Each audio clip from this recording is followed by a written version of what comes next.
Oiê, eu sou a Lorna, eu sou psicóloga e eu tenho formação em terapia comportamental dialética. Mas mais importante do que tudo isso é que em 2015 eu fui diagnosticada com um transtorno bipolar. E nessa semana eu tô te contando os segredos de como eu dominei os sintomas do transtorno e recuperei o controle sobre a minha própria vida. Nessa aula eu vou explicar como você pode utilizar os princípios da terapia comportamental dialética para recuperar o controle da sua vida. Ainda que o seu caso seja grave e ainda que você já faça terapia há anos sem ter grandes resultados, assim como eu fiz. Mas antes disso, eu quero agradecer por todos os comentários que foram colocados aqui e todas as mensagens que eu recebi lá pelo WhatsApp.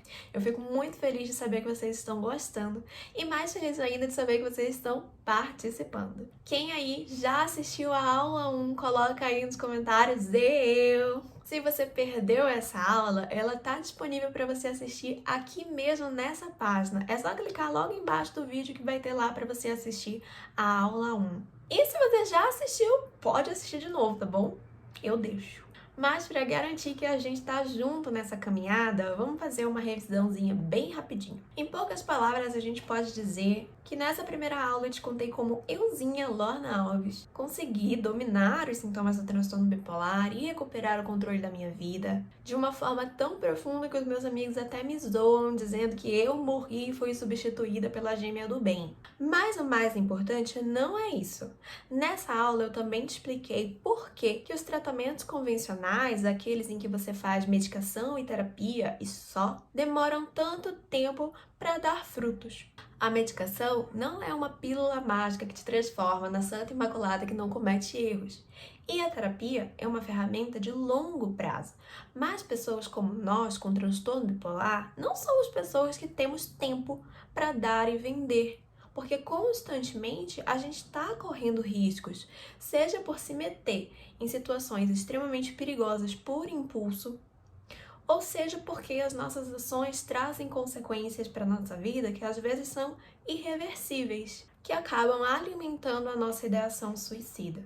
Mas não é que a terapia convencional não funcione, ela super funciona. Ela é baseada em ciência, né? Para ser ciência tem que funcionar. Mas as terapias convencionais, a maioria delas, são pautadas na descoberta guiada. Em outras palavras, o psicólogo te orienta pelo caminho que você deve ir, mas ele nunca, jamais vai te dar uma solução lá na sua mão. Você que tem que descobrir sozinho qual é a melhor solução para aquele problema. Mas na terapia comportamental dialética não é assim que funciona.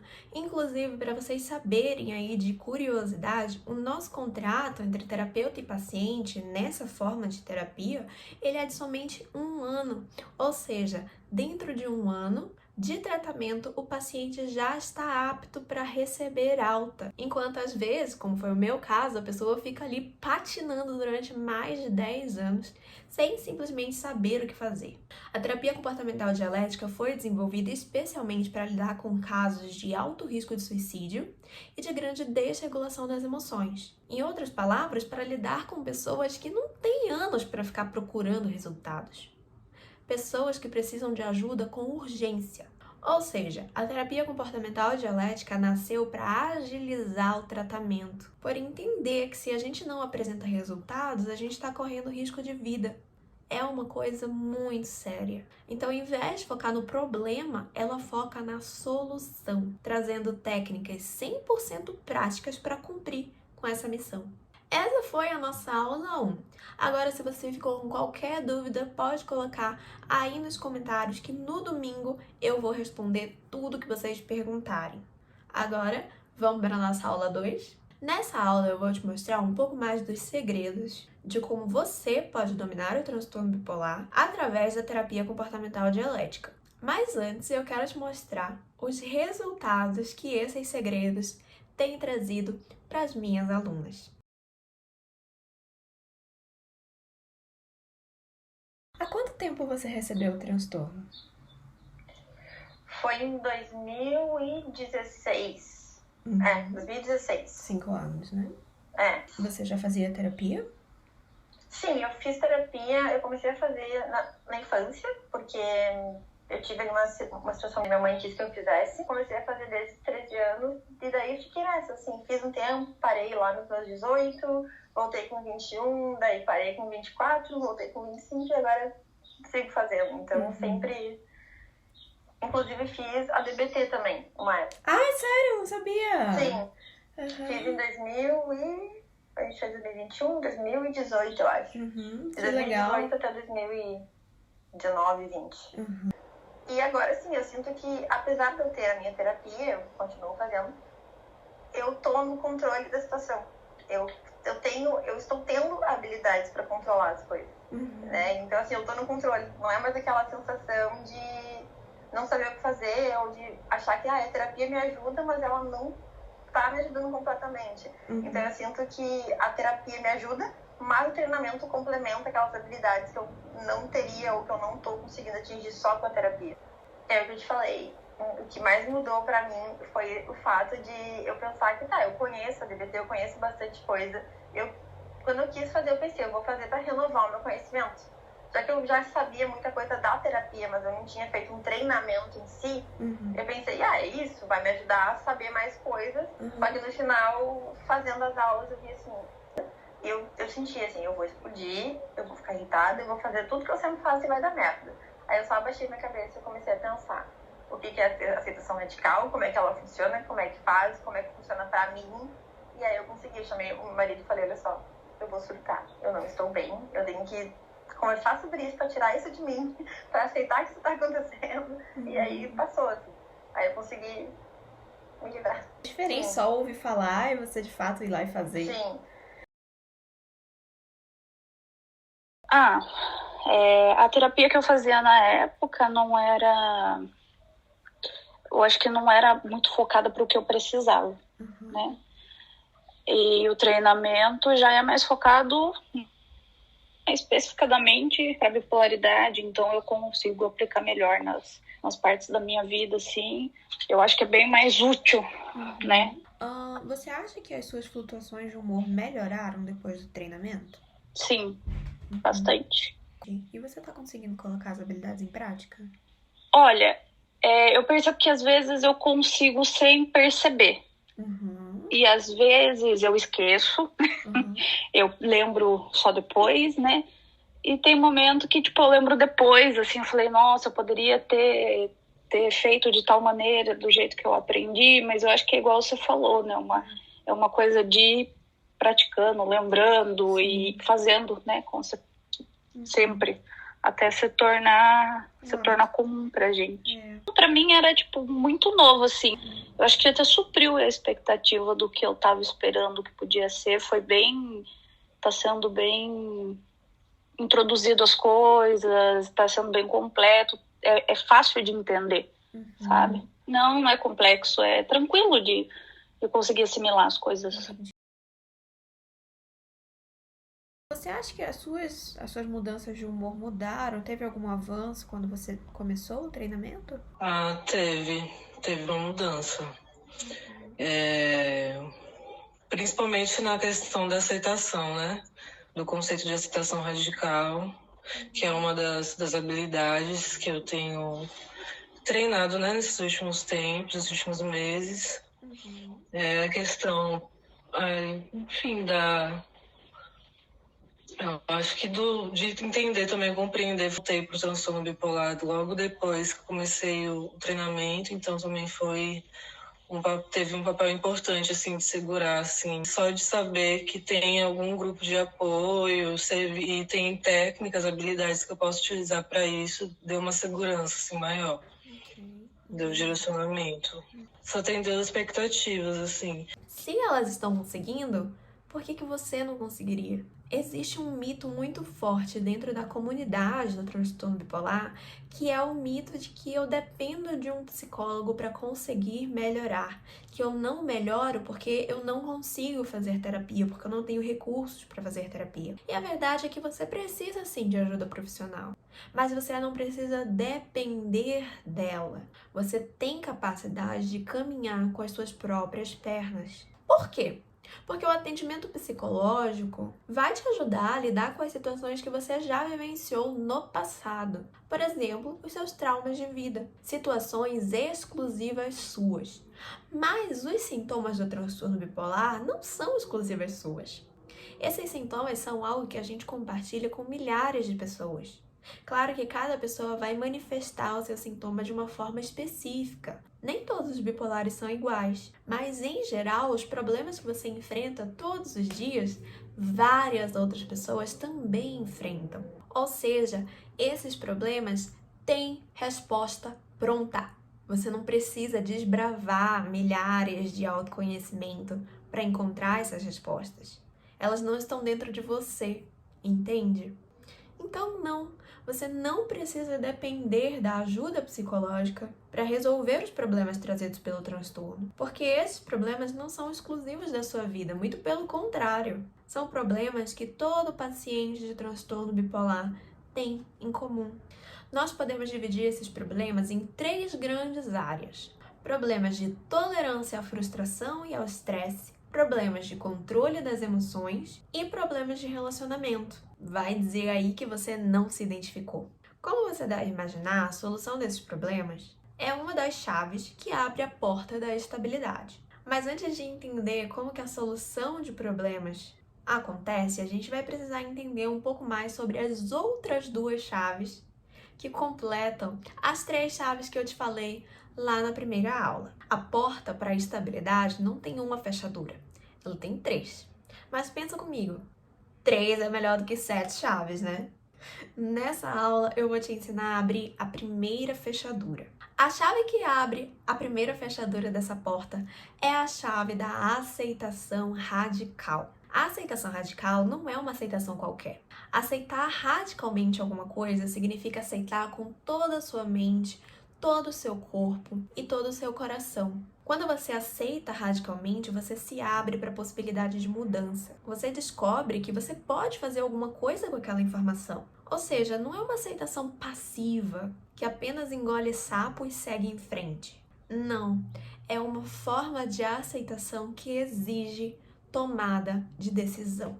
Aceitar por aceitar é você desistir de combater os fatos, mas aceitar radicalmente,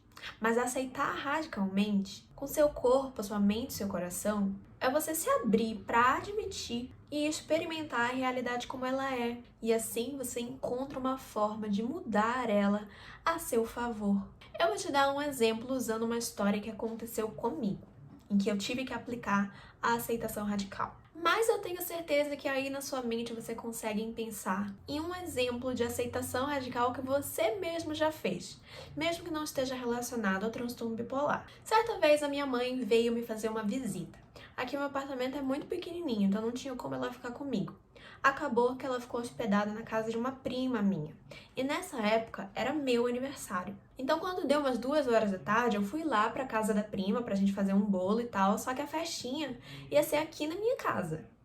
Então a gente trouxe o bolo no fim da tarde, né, com os outros convidados pra cantar o parabéns e tudo mais.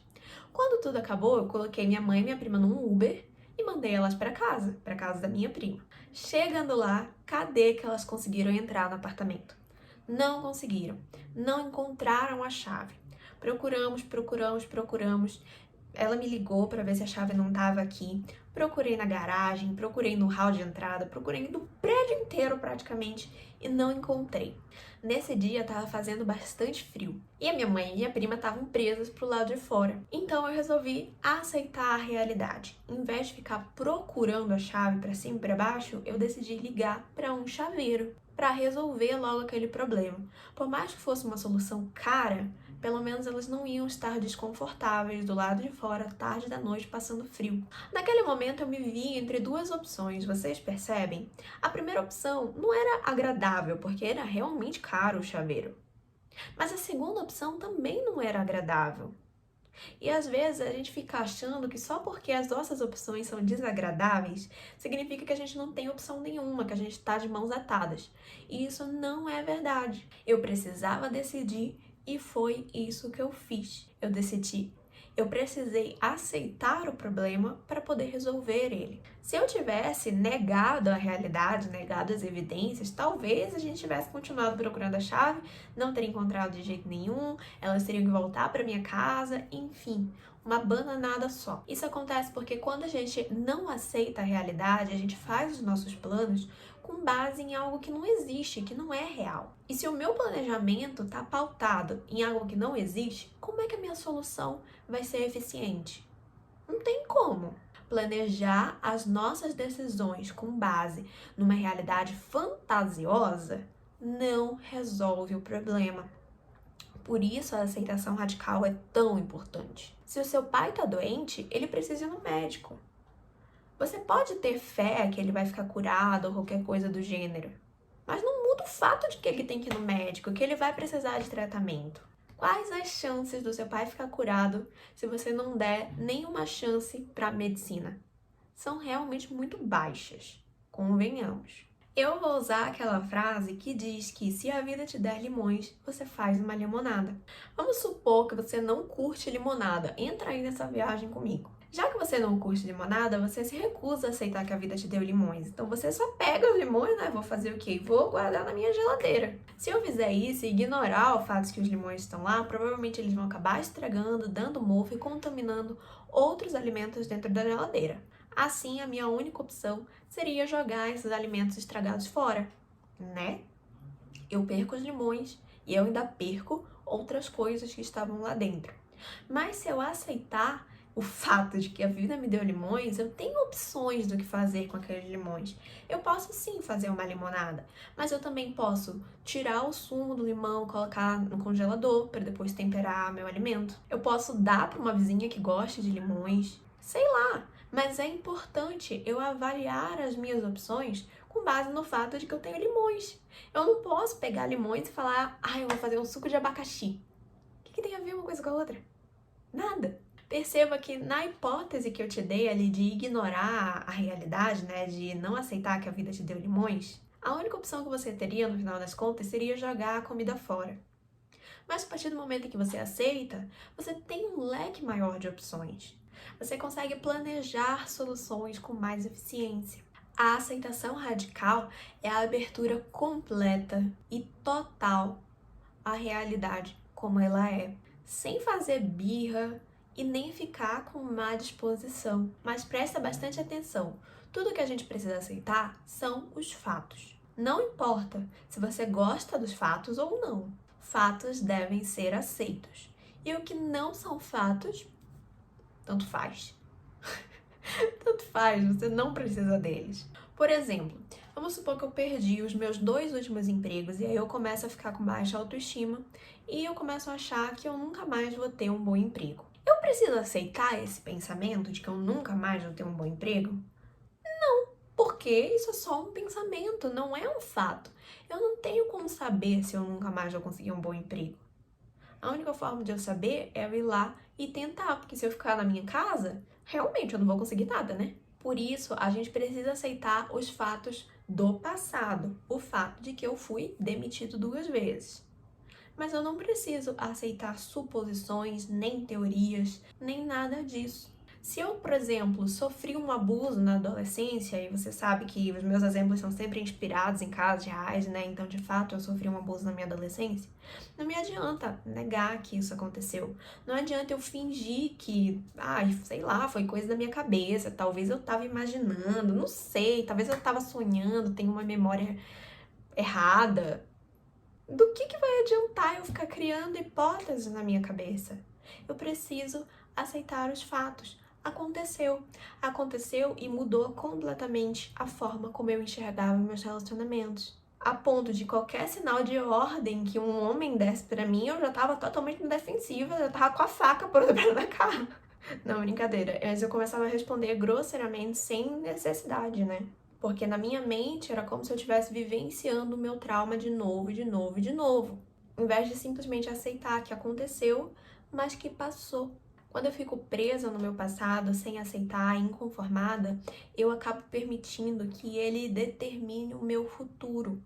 O que não é justo nem comigo, nem com as outras pessoas que estão ao meu redor. Então, sim, eu tive uma relação muito abusiva, mas eu não preciso aceitar que todas as minhas relações no futuro serão abusivas daquela mesma forma. Isso não é necessariamente verdade. A qualidade do relacionamento também vai depender de mim. E nesse caso específico que eu tô te contando, de relacionamento abusivo, o contexto inteiro tinha mudado, mas eu continuava enxergando como se eu ainda estivesse vivendo o meu passado, como se o meu passado definisse o meu futuro, sendo que isso não é verdade. Então a gente tem que fazer uma separação do que precisa ser aceito e do que simplesmente são pensamentos, são teorias. Não são fatos, não são realidade.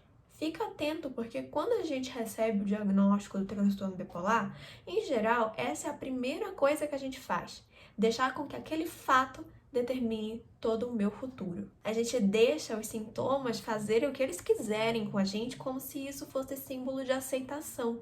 Ou então a gente resiste, como se a gente fosse lutar com unhas e dentes por aquele sintoma. Sendo que resistir não é a nossa única opção e nem é a solução mais viável quando a gente pensa em resolver problemas. Aceitar também significa mudar, também significa fazer algo a respeito. Nesse caso, fazer o tratamento. A gente tem que ter muito cuidado com as falsas verdades que a gente coloca na nossa cabeça. Se eu tenho poucos amigos, deve ser porque eu não sou uma pessoa interessante. Se meu namorado me deixou, deve ser porque eu realmente sou muito inútil. Se meu projeto der errado, então nem adianta mais eu tentar, porque vai dar errado sempre. Isso não é aceitação. A aceitação pode ser tudo, menos isso. Aceitação não é conformismo. Você precisa aceitar o seu passado e o seu presente também, mas não permita que isso defina o seu futuro. Tá sem amigos? Ok, eu posso, sei lá, fazer uma aula de inglês e fazer amizades na aula de inglês, eu posso fazer uma aula de teatro e conhecer pessoas novas, eu posso ir pros aplicativos de relacionamento e conhecer pessoas novas. Ok, meu namorado me deixou, provavelmente porque a relação não tava bacana, não tava legal. Mas não quer dizer que no futuro eu não vou ser capaz de construir um relacionamento legal. O meu projeto deu errado? Então porque tinha alguma coisa errada no meu planejamento, ou as circunstâncias não eram ideais para aquilo. Mas se eu fizer a adaptação necessária, eu posso tentar de novo. Eu não tô sendo coach motivacional aqui não, viu? Inclusive, odeio ser coach motivacional. Mas eu tô falando a verdade, preto no branco. Eu sei que a sua mente às vezes quer que os fatos sejam mentira. Eu sei que é mais fácil desistir, deitar na cama e se deixar levar. Mas isso é uma escolha que você está fazendo tendo outras opções. O problema é que muitas vezes a gente ignora essas opções porque elas podem ter consequências ruins, que nem eu te contei lá na história da chave. Mas só porque eu tô metida numa situação ruim, não quer dizer que de fato ela vai ser ruim para sempre. A vida vale a pena mesmo quando situações ruins ou injustas acontecem. Eu vou te dar um outro exemplo. Alguns anos atrás eu fazia arquitetura e eu estudava numa faculdade pública. Essa universidade tinha 2 campos e no meio desses 2 campos passava uma rodovia. Essa rodovia não tinha sinalização, as pessoas passavam super rápido ali e às vezes elas até faziam racha. O problema é que só tinha xerox no campo do lado de lá da rodovia e a gente estudava do lado daqui. Então toda vez que a gente precisava tirar um xerox, a gente tinha que atravessar a rodovia. Não tinha faixa, não tinha sinal, não tinha lombada, não tinha nada. E um belo dia, um grupo de colegas meus foi atravessar para tirar o xerox, veio um carro em alta velocidade e atropelou uma colega minha. Ela não resistiu, ela faleceu no local. E foi uma situação extremamente injusta. Quando uma pessoa morre, pode ser difícil de aceitar. Mas é só aceitando radicalmente que a gente consegue seguir em frente com a nossa vida. Nesse caso, naquele momento não tinha nada que podia ser feito, além da aceitação radical. Mas na sequência, houveram manifestações, houveram abaixo-assinados, houve o julgamento do cara que atropelou ela. Em outras palavras, as pessoas, a comunidade, conseguiu fazer alguma coisa para mudar aquela situação em relação aos campos, para que aquele acidente não acontecesse novamente. A aceitação radical, nesse caso, ela passa pela movimentação, pelo nosso desejo de mudar, de fazer diferente. Ainda que o acidente tenha acontecido por causa das leis da física, algo que não vai mudar, né? O carro não tinha como passar por baixo ou por cima, ele não viu ela em tempo suficiente para desviar. Foi uma questão de leis da física mesmo, e isso não vai ser mudado, é um fato que precisa ser aceito. Mas isso não quer dizer que não tenha outras coisas que a gente não possa fazer para mudar as situações. Tá fazendo sentido? Coloca aí nos comentários se tá fazendo sentido. O que eu quero te dizer é que mesmo que a vida seja sofrida às vezes, ela ainda vale a pena. Pode passar pela nossa cabeça que não faz sentido e que não vale a pena viver num mundo tão injusto. Mas eu vou te contar uma outra história para você entender um pouco melhor o que eu quero dizer. Eu tenho uma amiga que quando a gente estava, sei lá, tinha uns 14, 15 anos, ela teve um irmãozinho. E a família ficou muito feliz por aquela criança ter chegado ao mundo. Os anos foram se passando e eles foram percebendo que a criança tinha algo de diferente nela. E com o tempo, eles descobriram que o menino tinha transtorno do espectro autista, com baixo funcionamento, ou seja, ele tinha sintomas graves. Ainda tem, né? Ele ainda existe. E esses sintomas impedem que ele tenha uma vida funcional, uma vida independente. Essa minha amiga, ela é minha amiga desde que a gente era bem criancinha. E desde então, ela passou a maior parte da vida dela cuidando desse irmão. Sem dúvida, isso traz muitos sofrimentos para a família. Sem dúvida, não é justo com a família que esperou tanto por aquele irmão. Mas vocês precisam ver a forma como ela fala dele, com tanto amor, com tanto carinho, mostrando que apesar de eles estarem envolvidos numa situação infeliz, ainda assim aquela situação vale a pena. Em todas as situações que são extremamente difíceis e que a gente passa por elas, a gente precisa aceitar que a dor vai existir. Nós somos seres humanos e nós estamos sujeitos à dor, mas que é possível conviver com essa dor e construir algo que seja bonito, algo que seja prazeroso. Acreditar que você não consegue, que você é incapaz, que você está dominado pelos sintomas, tornam essa construção, de algo bonito, algo prazeroso, uma missão impossível. Sem falar que eu mesmo colocando essa condenação sobre mim, não faz com que a realidade mude. Eu ficar falando que eu sou mesmo um caso perdido e tudo mais, não faz com que eu deixe de ser um caso perdido, entende? Não resolve o problema. Alguns pais têm dificuldade em aceitar que os filhos cresceram, que viraram adultos, e continuam tratando eles como se fossem bebês. Mas o fato do pai tratar o filho que nem um bebê não faz com que ele volte a ser criança novamente. Aceitar a realidade é o que transforma a dor em liberdade. Aceitar não é você aprovar algo que você não concorda. Se o meu filho se tornar um criminoso e for pra cadeia, o fato de eu visitar ele na cadeia, de eu aceitar que ele tá lá e fazer parte da vida dele mesmo assim, não significa que eu concordo com o crime que ele cometeu. Aceitar radicalmente não significa também você gostar daquele fato. Eu posso aceitar que tem rato no forro da minha casa, no telhado da minha casa, sem gostar dos ratos. Mas para eu resolver o problema da infestação dos ratos, eu preciso aceitar que eles estão lá. Se eu ficar negando a realidade, fazendo vista grossa, eu não consigo resolver o problema. E o mais importante, aceitar não é ceder. Por exemplo, eu posso comprar um tênis numa loja online e quando chegar em casa o tênis não cabe em mim. Eu posso dizer, não, eu não aceito, eu vou lutar pelos meus direitos, eu vou processar a empresa, eu posso fazer tudo isso. Ou eu posso simplesmente aceitar e mandar trocar o produto. Olha como é simples, gente. É claro que em outras situações pode não ser tão simples assim, mas em boa parte delas a gente acaba complicando uma situação que não precisa ser complicada. Muita gente está me perguntando, Lorna, como que eu faço para aplicar a terapia comportamental dialética na minha vida? Você está atendendo pacientes nessa abordagem?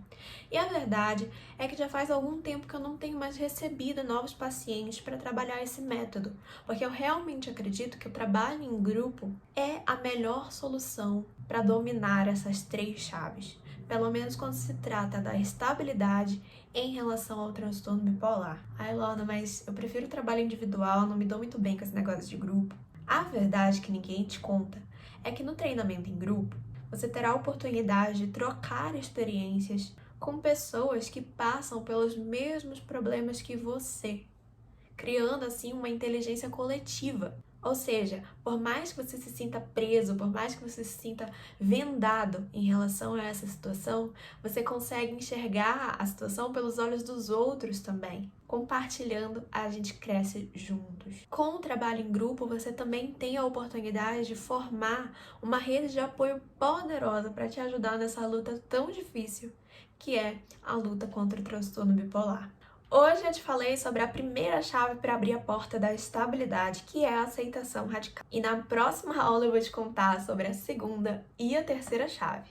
E ao fim dessa aula eu vou te oferecer uma oportunidade única de aplicar a terapia comportamental dialética em relação aos sintomas do transtorno bipolar. E eu digo única porque literalmente até agora eu realmente sou a única pessoa da internet a oferecer esse treinamento específico para o transtorno bipolar. E olha que eu pesquisei, viu? Mas por enquanto eu gostaria que você aproveitasse o conhecimento que você recebeu até aqui, na primeira e na segunda aula da semana da estabilidade. Lembra que eu falei que a gente sempre precisa de um tempo para processar informações novas? Exatamente. Agora você vai ter esse tempinho aí para processar. Não se esqueça de ficar ligado no seu e-mail e lá no nosso grupo de avisos do WhatsApp para ser avisado quando a terceira aula estiver no ar. E se você ficou com qualquer dúvida que seja, coloca para mim aqui nos comentários e também me conta o que você está achando dessa segunda aula sobre aceitação radical. Tá fácil? Tá difícil? Tá fazendo sentido? Me conta tudo. Ah, e lá pelo grupo de avisos do WhatsApp, eu também vou enviar para vocês um material de apoio, que é um PDF do Guia da Aceitação, que contém alguns exercícios para você praticar a aceitação radical. A gente se vê na próxima aula. Tchau!